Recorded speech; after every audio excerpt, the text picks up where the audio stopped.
nouvelle émission Rencontre des auteurs francophones. Et aujourd'hui, j'ai la chance qu'Agnès Castera soit venue nous voir à la Maison de la France.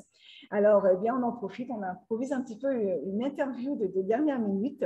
Alors, on va parler quelques mots sur vous, Agnès, avant de vous donner la parole.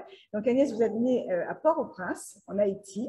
Vous y faites vos études économiques et vous devenez comptable, mais depuis toujours, c'est l'écriture qui vous séduit. Et d'ailleurs, nous parlerons des deux livres que nous présentons ici à la Maison de la France et de l'Europe, qui sont des nouvelles d'Elisabeth et La première bouchée. On parlera de ça tout à l'heure, mais on va revenir d'abord sur vos années en Haïti. Quelle jeunesse avez-vous eue, Agnès, en Haïti? Moi, j'ai vécu en Haïti dans je dirais dans un cocon, parce que dans un cocon familial, nous habitions en famille chez mes grands-parents, où nous avions mes parents avec leurs 5 filles. Nous avions mon oncle et ma tante qui habitaient sous le même toit avec leurs 2 filles. Wow. C'était une grande maison. C'était une grande propriété où ma mère était propriétaire d'une école primaire de 350 enfants. Et nous habitions l'étage. Et le matin, pour aller à l'école, nous descendions l'escalier et nous allions à l'école. Ouais, j'adore ces histoires. Donc, c'était vraiment un cocon et c'était rare pour nous de sortir de la maison. Nous nous plaisions. Mon grand-père nous organisait, était un homme très créatif. Il nous organisait toutes sortes d'activités à l'intérieur de la cour. Nous avions tous les jeux d'école, les balançoires, les toboggans. Donc, c'était vraiment un domaine dans lequel nous vivions très... Écoutez, ça fait envie, surtout pour nous les expatriés qui avons laissé parfois nos familles derrière nous. Ça donne envie, cette maison de famille comme ça, vous m'avez donné envie. Alors, justement, pourquoi donc cette vie formidable? Qu'est-ce qui vous a poussé alors à quitter Haïti et à déménager? Bon, écoutez, quand toutes ces filles se sont mises à se marier, chacun a dû faire sa vie, on s'est séparés, on a vendu cette grande maison familiale parce que ma mère est morte assez jeune, dans la soixantaine, et on a dû vendre la maison familiale. Et puis bon, c'est ça, la vie nous a séparés un peu. Et je suis venue ici en suivant mon mari, parce que mon mari a eu un emploi aux États-Unis et je l'ai suivi et je suis, bon, maintenant c'est devenu chez moi. Alors, depuis combien de temps vous êtes ici? Et puis, est-ce que vous n'avez vécu qu'à Miami ou est-ce qu'il y a eu des stops avant? Non, je n'ai vécu qu'à Miami parce que nous sommes arrivés ici, mon mari et moi, avec notre dernière plus jeune fille qui à l'époque avait 11 ans, nous sommes arrivés en 2000. Donc, ça nous fait 22 ans. 22 ans déjà sur cette terre américaine. Sur cette terre américaine. Qu'est-ce qui vous manque, Agnès, de votre pays? Qu'est-ce qui me manque de mon pays? Bon, j'ai une de mes filles qui habite là toujours, donc il me manque de la voir tous les jours, malgré qu'avec les communications modernes. Et il me manque la sécurité que je connaissais dans mon pays, parce que c'est très triste ce qui se passe en Haïti maintenant. Ah oui, beaucoup d'insécurité, beaucoup de soucis, beaucoup d'instabilité politique. Et économiquement, ça ne va pas. Donc, il me manque beaucoup tout ça. Et alors, après 22 ans, est-ce que vous estimez que vous êtes chez vous aussi, ici aux États-Unis, ou vraiment le cœur balance entre les deux? Le cœur balance entre les deux. Le cœur balance entre les deux parce que c'est quand même, j'ai eu une bonne vie en Haïti, mais le cœur balance entre les deux et il y a la tristesse de savoir que c'est tellement difficile de vivre là-bas. C'est vrai que, alors pour ceux qui ne connaissent pas Miami, on a une très large communauté haïtienne ici. On parle d'1 million d'Haïtiens sur le sud de la Floride. Donc voilà, c'est une belle communauté très sympathique avec qui je travaille depuis de longues années, que j'apprécie énormément. Donc je suis ravie de vous avoir. Alors on va parler de votre écriture. Donc, je reparle donc des 2 livres, des nouvelles d'Elisabeth et puis de La première bouchée, dont on va parler ensemble dans quelques minutes. Donc, c'est des livres qui sont disponibles sur l'ensemble des États-Unis sur rencontredesauteurfrancophones.com. Et puis ici, à la Maison de la France et de l'Europe à Miami, vous voyez derrière moi une petite partie de la bibliothèque. On a 2000 titres, vous pouvez venir sans aucun problème. Alors, on va voir de votre écriture. Vous avez toujours aimé écrire, hein, c'est ce que j'ai lu. Et dans vos premiers écrits, ce sont surtout des partages d'événements familiaux et mondain, je mets mondain entre guillemets. Oui. C'était quoi le but d'écrire, de raconter ce que vous aviez vécu? Et c'est intéressant parce que j'ai toujours voulu écrire et puis il fallait bien commencer par quelque chose. À l'époque, je travaillais beaucoup, donc ça ne me donnait pas beaucoup.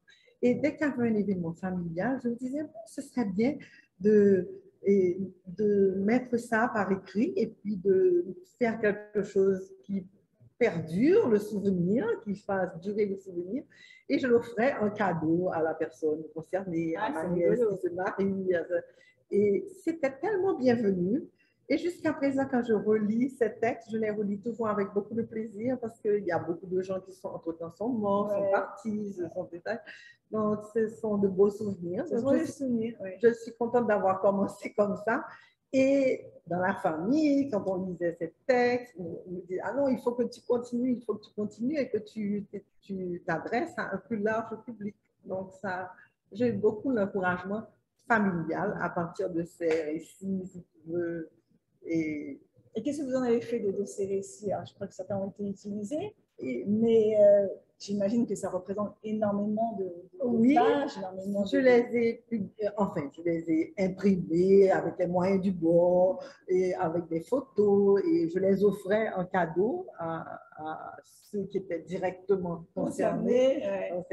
Mais c'était aussi une façon de léguer, ça veut dire que de dire, bah voilà, finalement, ma vie à Haïti, pendant toutes ces années, ça a été ça, voilà comment on vivait à Haïti. Justement, à l'image de ce qui se passe aujourd'hui, c'était une autre vie, quelque part, ça a permis de rappeler ce qu'était le pays avant. Oui, peut-être, mais beaucoup de ces éléments, et ce ne passait pas nécessairement en Haïti non plus, parce que nous avons voyagé pour certains d'entre eux, mais c'était un bon témoignage de comment la vie se déroulait, comment les contacts étaient gardés, comment, voilà.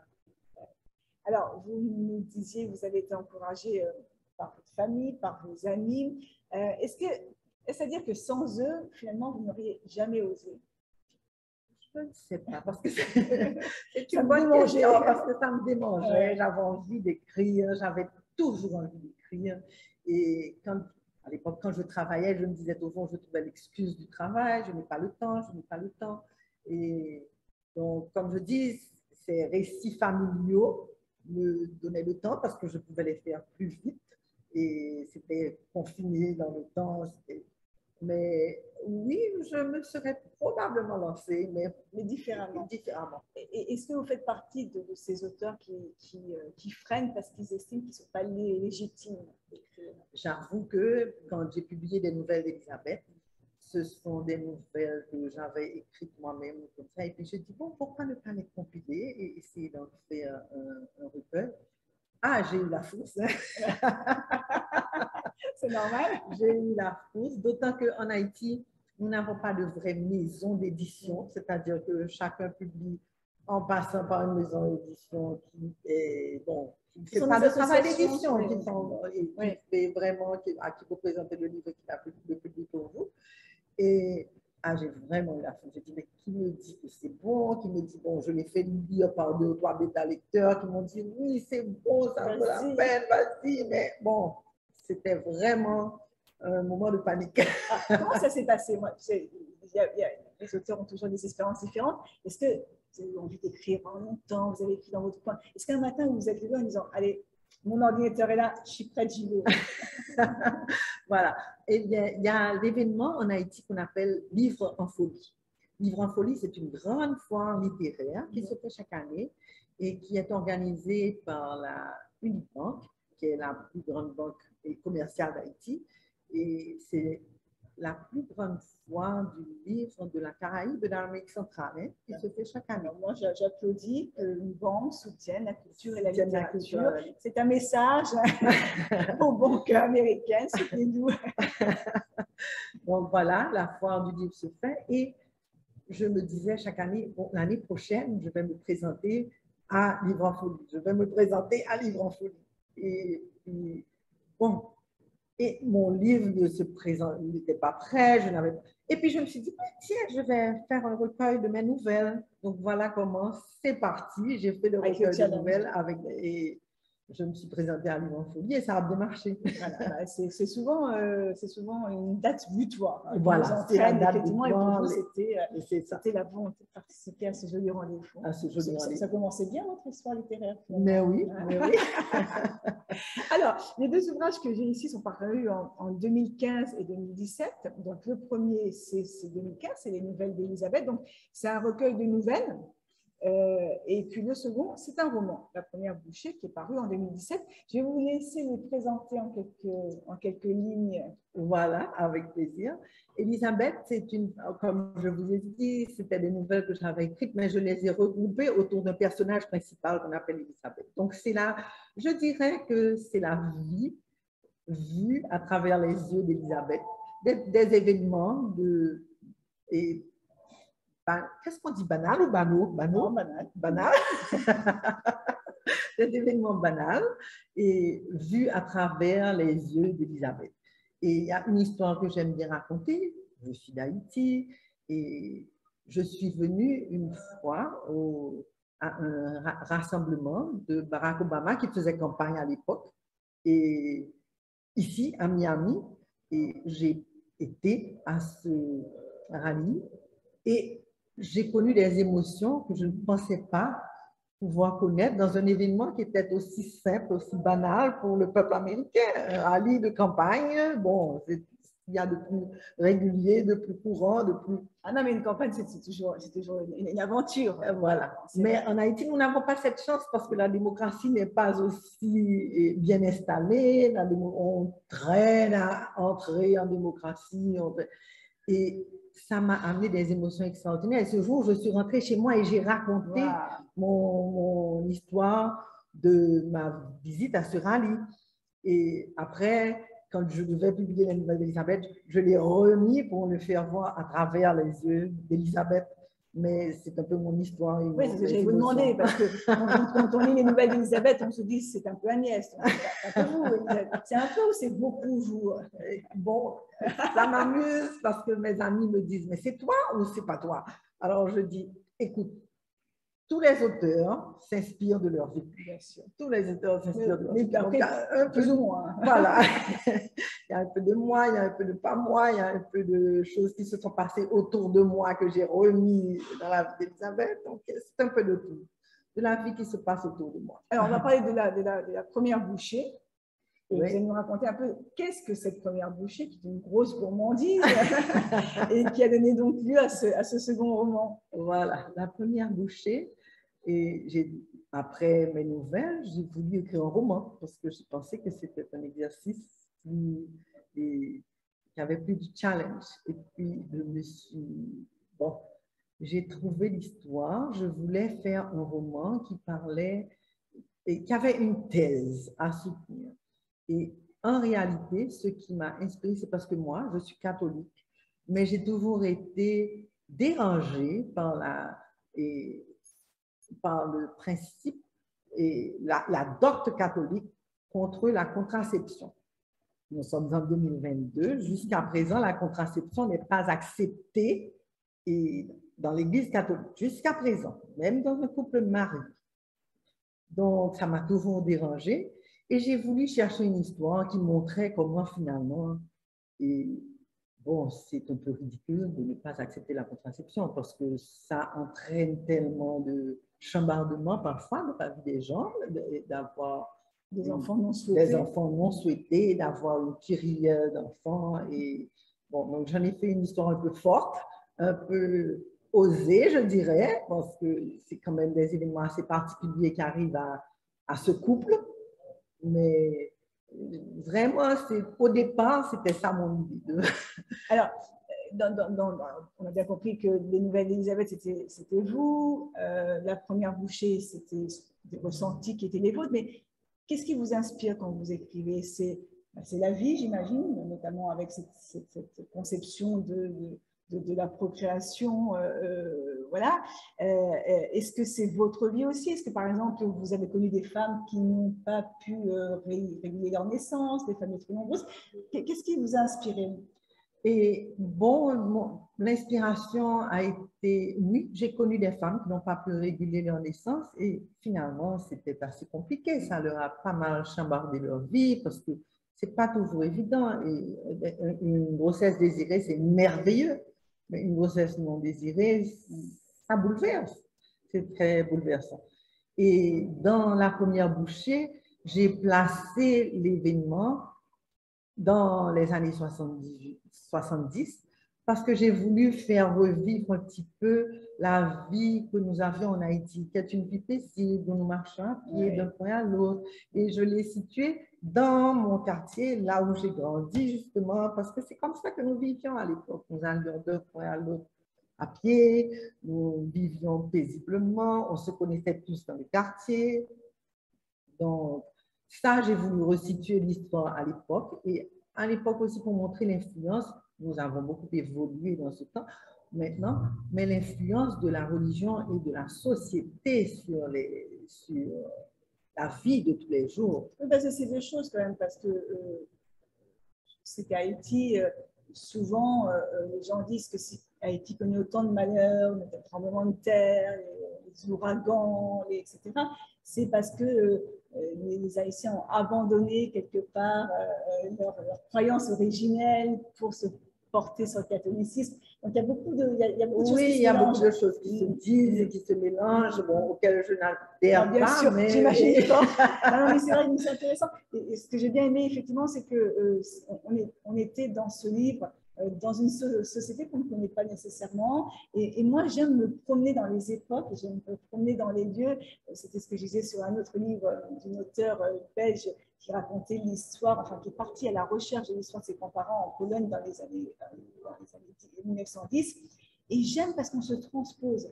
Et que c'est un peu un film, que notre imaginaire, tout d'un coup, il est très, très visuel. Voilà. Et avec vous, ben, on est parti se promener dans Port-au-Prince, dans ce Haïti de la fin du XXe siècle, cette partie des années 70 à 80.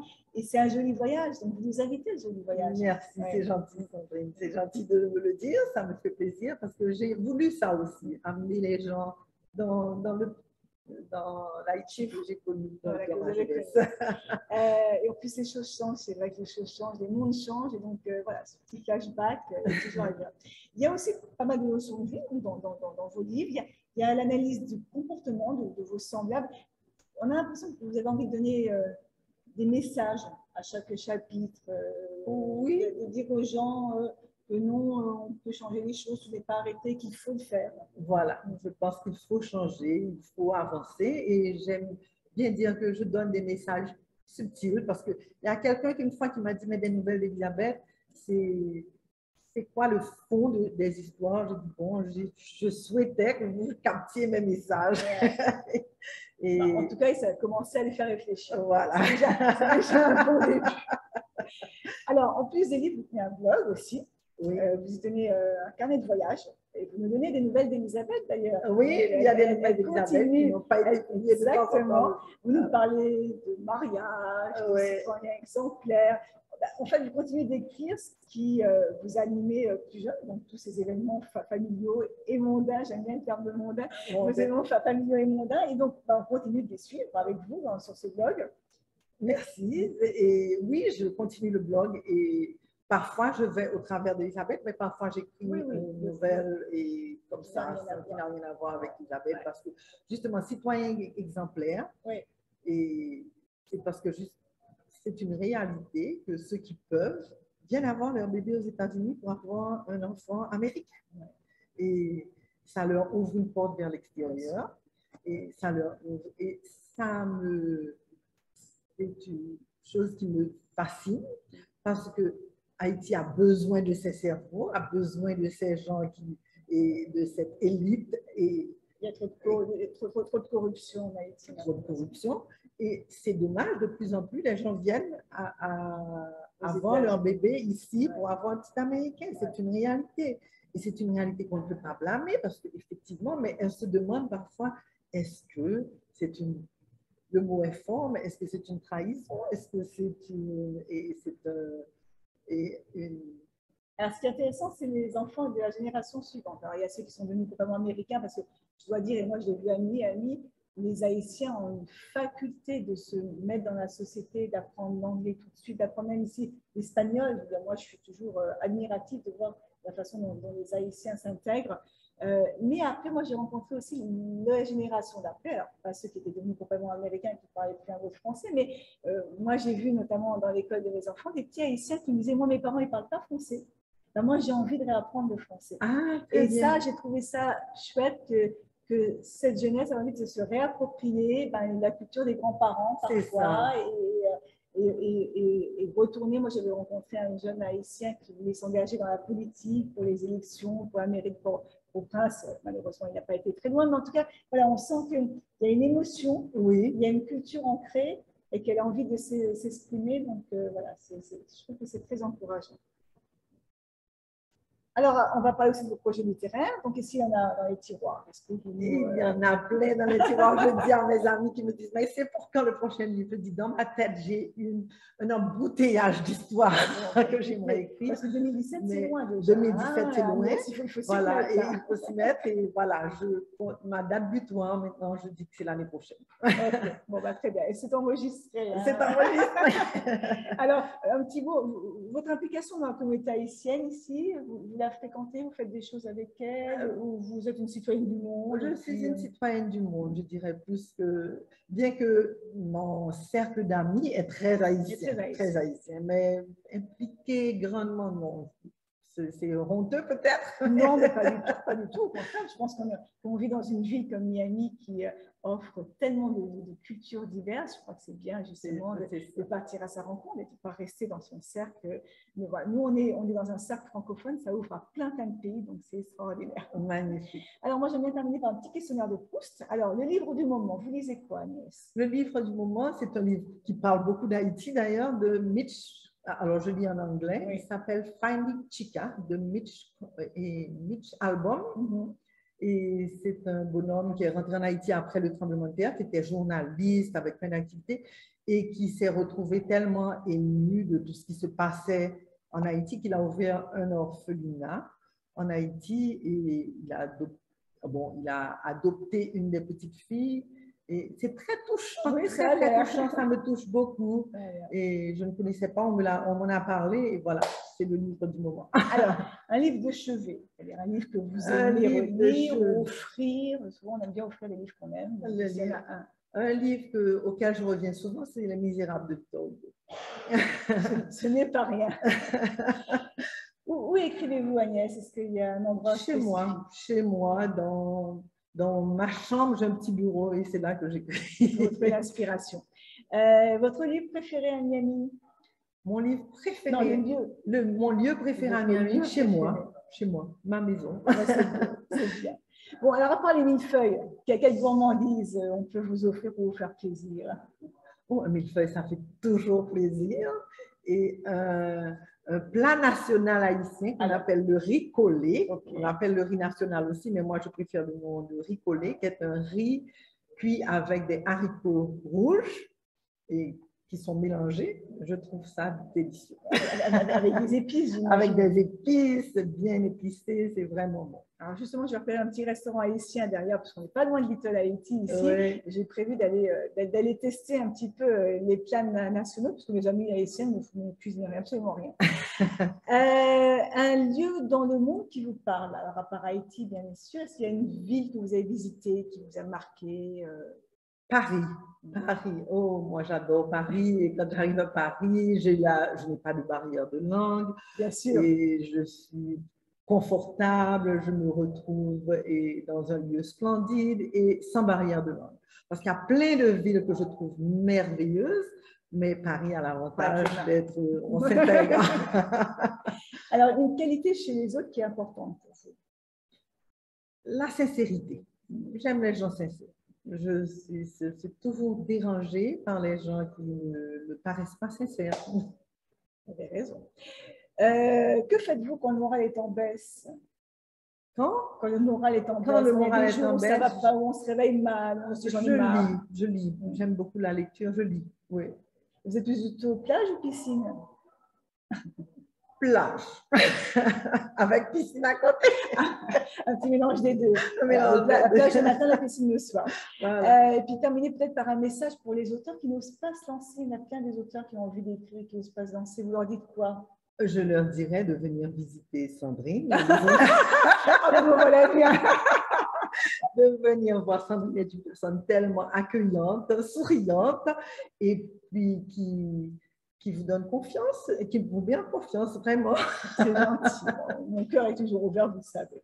Merci Agnès d'être venue nous voir, j'ai adoré. J'espère qu'on va vous voir au Festival du Livre en novembre. J'aurais très aimé être là. J'espère que vous serez avec nous.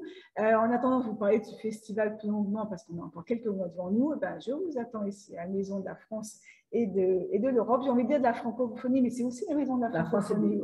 Et de la francophonie. Et puis, donc, vous pourrez découvrir les livres d'Agnès et puis le reste. Et puis, on se retrouve, je crois, la semaine prochaine avec une nouvelle émission. Le programme est vaste cet été. Il n'y a pas de vacances chez nous. Merci Agnès d'avoir été là. Merci à vous. À très bientôt. C'était un vrai plaisir. Merci.